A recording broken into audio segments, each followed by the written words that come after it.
السلام عليكم ورحمة الله وبركاته. أنا داود محمود وده برنامج التحليل بتاعي في الأوضة.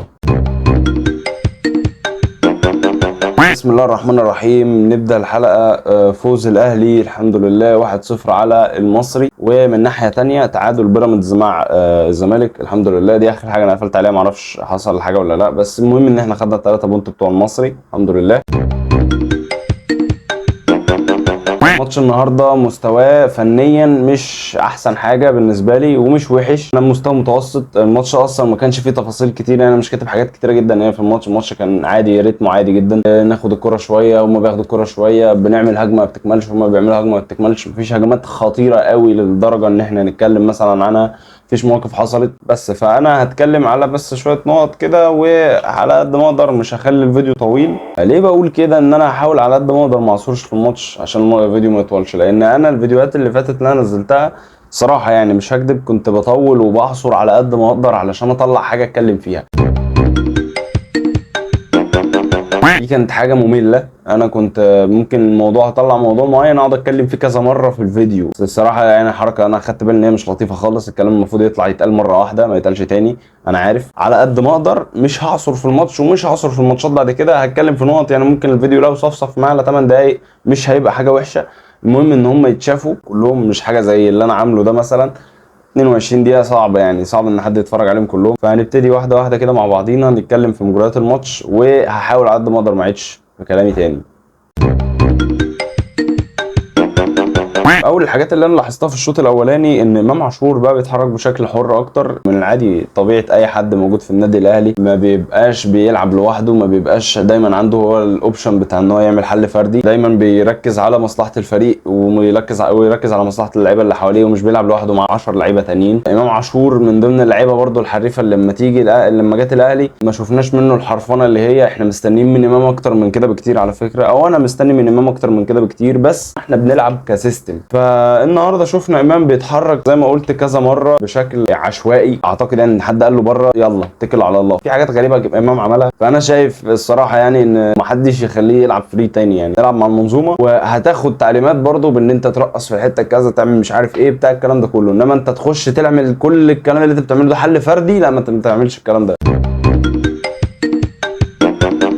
اتعكيت قوي الماتش ده. امام النهارده من اسوأ اللعيبه في الماتش بامانه، انا امام النهارده ما كانش عاجبني بنكله، ما مش عاجبني خالص، واداؤه ما كانش باسطني. نرجع نكمل. الاهلي كان في اول الشوط الاولاني كان بدا الماتش بشكل هادي بريتم هادي شويه، ما كانش بيروح كتير على الجون. فضلنا كده بالريتم ده لحد الدقيقه 7، ومن بعد كده لحد الدقيقه 7 كان في اول هجمه خطر للنادي المصري، عرضيه وراسيه الحمد لله جت بره 3 خشبات. في الدقيقه 11 كان في مطالبه بركله جزاء للمصري مش صحيحه 1% في هجمه خطيره كملوا، واتشاطت من بره الصندوق راحت في نص الجون عند الشناوي. يجي الدقيقه 15 محاولات النادي الاهلي الاولى في ان هو يوصل للجون كانت كوره وصلت لامام عاشور، وامام عاشور طبعا طلعها بره. شفت كميه عطل من اللعيبه في الهجوم حتى وفي الدفاع، انا شفت اللعيبه عماله بتعمل مس باص كتير، اللعيبه صعبت الماتش على نفسها. على فكره احنا كنا النهارده كان ممكن نتعادل سهله جدا بسبب ان اللعيبه مصعبه الماتش على نفسها، اللعيبه مش مهتمه بالماتش، تحسهم متهاونين او مستهترين، مش عارف ما تفهمش فيه ايه،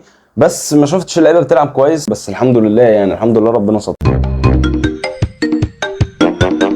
كان في الدقيقة 24 تصويبة أخرى برضو من المصري بس في أحضان الشناوي، وبرضو محاولة تانية من ضمن المحاولات القليلة بتاعت الأهلي اللي في الدقيقة 26 تصويبة من حسين الشحات على المرمى، شاطها بطريقة حلوة قوي بس كانت فوق المرمى، برضو ما كانتش بعيدة بس كانت فوق المرمى. لحد الدقيقة 43 كان تقريبا مفيش أي حاجة احنا عملناها من الدقيقة 28 اللي هي آخر لقطة بتاعت وسام ديت، التمريرة بتاعت كريم فؤاد لوسام، من بعدها احنا ما عملناش حاجة لحد 43. كان في هجمه سريعه كده للنادي الاهلي بس برضه ما كملتش، راحت لامام عاشور، امام عاشور شاطها في جنب الشبكه تقريبا. طبعا الشوط كان ممل زيه وزي اللي بعديه، الشوط كان برضه ممل، انا برضه مش كاتب فيه حاجات كتير. بدأناها في الدقيقه 50 بركنيه للنادي الاهلي ورامي ربيعه لعبه راسيه بس الدفاع شالها، والدقيقه 60 تصويبه من محمود حماده لاعب المصري الحمد لله في المدرج ما كانش عندنا خالص. لحد الدقيقه 62 هجمه جميله جدا للنادي الاهلي طلعت من رجلين رضا سليم لحد اسامه ابو علي، كمل ان هو يخترق، رضا سليم اختار ان هو يكمل ويعمل حل فردي كمل واخترق لحد ما عمل العرضيه لوسام، ووسام بالهيد وجون جميل قوي ورايق قوي، سيمبل ولذيذ ومش صعب ولا في اي حاجه خالص، ما فيهوش اي نوع من انواع الصعوبه. ده بقى اللي ضايقني، لان انتوا يا جماعه كان ينفع ان انتوا تجيبوا جوان من بدري، كان ينفع ان انتوا تجيبوا هجمات كانت سهله والله العظيم ثلاثه. انا بقول دفاعات المصري النهارده ما كانتش حلوه خالص، فاحنا بنعرف نجيب جوان سهله. احنا ليه كنا بنختار الحل الصعب؟ اللعيبه بتبقى واقفه حواليها لعيبه ثانيه متاحه، ويقوم باصص لك الناحيه الثانيه ومباصي الناحيه الثانيه وعامل كروس بعرض الملعب. طب يا ابني ما انت عندك حلول قدام، انت عندك حلول قدام، العب على الحلول اللي قدامك، العب السهل، ما تلعبش، ما تصعبش على نفسك،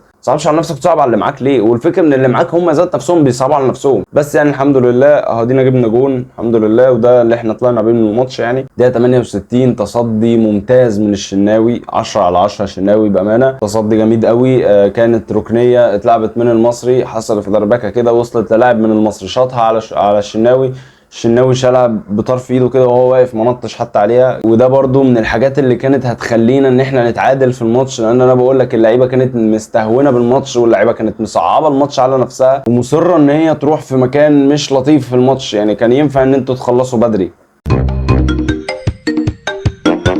حصل التبديلات في الدقيقه 76، ما عنديش اي تعليقات على التبديلات دي الصراحه، يعني عادي، وسام الكهرباء وحسين وقفشه. الدقيقه 83 كانت في قلشه كده حصلت من امام عاشور ما فهمناهاش. بعد كده الدقيقه 87 برده ما عنديش اي تعليق ما بين تبديل عمر كمال مع امام عاشور. الدقيقه بقى 98 ودي كانت ممكن حرفيا تضيع علينا الماتش في اخر ثانيه بسبب كهرباء، بسبب غباوه كهرباء. يعني انت يا ابني والله ماليك لازمه، والله ماليك لازمه، انت كولر بينزلك بيرضيك، والله ماليك لازمه. انا مش شايف ان انت ليك لازمه في الفرقه. طبعا نزل ارتكب فاول عندنا قرب المنطقه بتاعه 18 وخد كارت اصفر بسبب اعتراضاته، ومتضايق ان انت عملت فاول اتحسب عليك فاول، بقى اصفر واتحسب علينا فاول. بس الحمد لله برضو الكره اترفعت راحت في ايدين الشناوي. وماتش الصراحه يعني مستواه اقل من العادي، مستواه مش حلو، مش احسن حاجه، ما عجبنيش. وزي ما انا قلت الماتش كان ينفع ان احنا نخلصه من بدري، بس عادي اهو دينا كسبنا. وطبعا رجل المباراه طبعا مفيش خلاف عليه وسام على مرتين متتاليتين. يعني اتمنى يبقى الماتش اللي جاي برضه ياخد رجل المباراه، يعني انا ما عنديش مانع ياخد اللقب ده بقيه الماتشات اللي جايه. والله انا بحب وسام بشكل مش طبيعي. يعني ان شاء الله الماتش اللي جاي نحسمه باذن الله مع سيراميكا. الماتش ده هيبقى رخم، انا بصراحه